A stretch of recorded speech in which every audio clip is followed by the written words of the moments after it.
want to talk about the Ford Motor stocks. To analyze the stock, I use the high growth investing strategy. So first, an HGI score is calculated for the selected share according to a simple point system. And then the HGI score consists of 6 criteria or KPIs, which can be between 0 to 3 points. And in total, a share can be therefore received a maximum of 18 points. And this is an indicator for a high growth stock. So the first KPI, the enterprise value divided by the sales actual, as you can see here, 1.14, 3 points as we are below 8. And the enterprise value is a measure of a value of a company regardless of its financing. And if you divided the enterprise value by sales, you can get an important ratio of the estimating valuation of a fast growing but sometimes still loss-making technology company. So for Ford Motors company, we have the market capitalization minus the cash plus the debit. In total, 151 billion US dollar divided by the revenue, 1.3 billion. So then we came up to 1.14. So in total 3 points. Here in Yahoo Finance, you can see also the figure of 1.14. Next one, the gross margin compared to the last 12 months. So the gross margin is a percentage of sales that remains with the company after reducing the direct costs. And here also a screenshot of the income statement within Yahoo Finance, and the gross margin provides a good indicator for the profitability of a business model, and the higher the percentage, the more money a company has available for sales, marketing, research, and also development. So under these circumstances of 8% roundabout, if we take the sales minus the direct costs divided by the sales, we get 0 points as we are far below 50%. So that means that Ford Motors don't have much money for, let's say, sales, marketing, development, and research.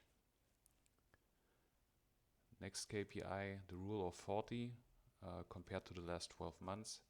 So the rule of 40 is a simple key figure for assessing the efficiency of a company growth and the quality of its business model. So the ratio is calculated as a sum of the sales growth rate and the free cash flow margin. And the higher the value is, the better the business model of the company. So every value above 14 are considered as attractive. So if we take a look into the sales growth rate of the last 12 months, they had quite a bad development of minus 17%, plus the 7% free cash flow margin, we end up at minus 10% roundabout. So far below 40%, so unfortunately no points. Next one, sales growth, as I mentioned before, minus 17%, so far below 20%, so no points. Here also a screenshot from Yahoo Finance again. Here we see within the last 4 years, let's say in stable revenue overall, and also in declining earnings until 2019.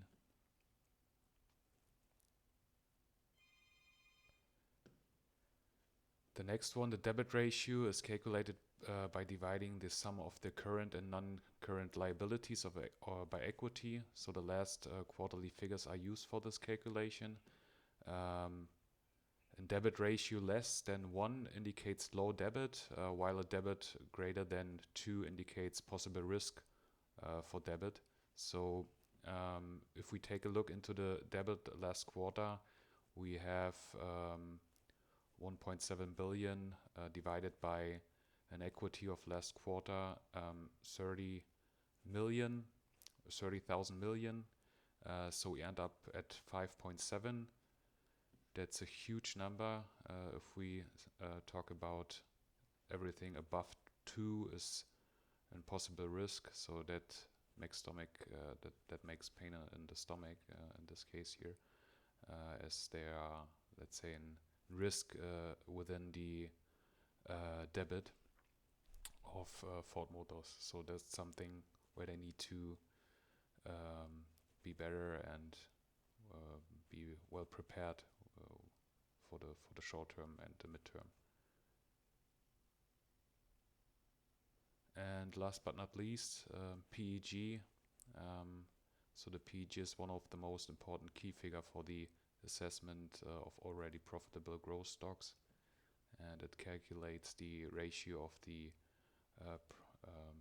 price per earnings and the profit growth.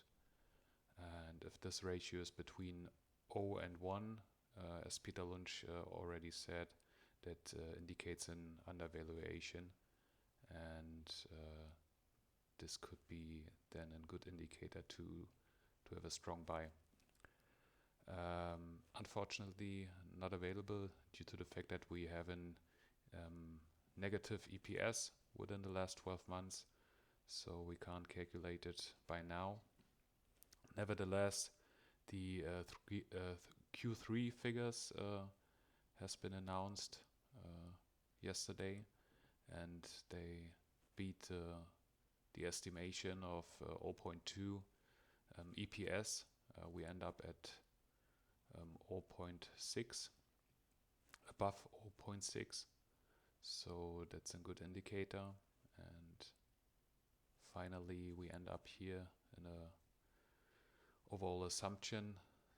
So here in screenshot from the last news, strong sales of pickups and SUVs helped the automaker reported the Q3 results to exceed the expectation of the market. And I also used the fair value of Peter Lynch, the EPS multiplied by the profit growth.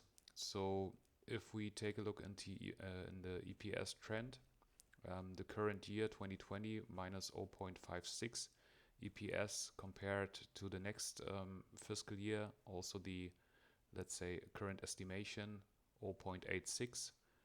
We have a huge profit growth of 253 multiplied by the estimated EPS in 2021.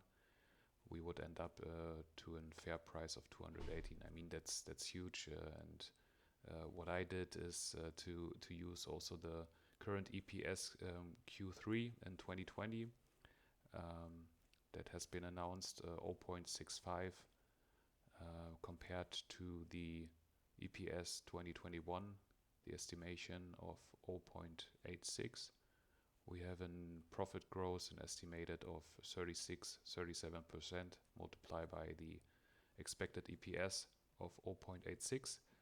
We would end up at a fair price by Peter Lynch of $32. So a huge gap of $24 and 300% as an expected fair price in the future. So big potential from the fair value point of view, and I think overall Ford Motors could be a very nice opportunity to get into. Nevertheless, the HGI score is at 3, so it indicates that we are not talking about a high growth stock, but nevertheless, from my point of view, they are highly undervalued currently, and with the booster of pickup sales and SUVs, I think in the midterm they can really perform well and influence the price. Yeah, that's it from my side. I hope you enjoyed the video. Please feel free to hit the subscribe button below to become also part of the Monkey Stock Club family, and it also helps me to proceed and producing weekly videos. And yeah, I hope you enjoyed. Have a nice day. Bye bye.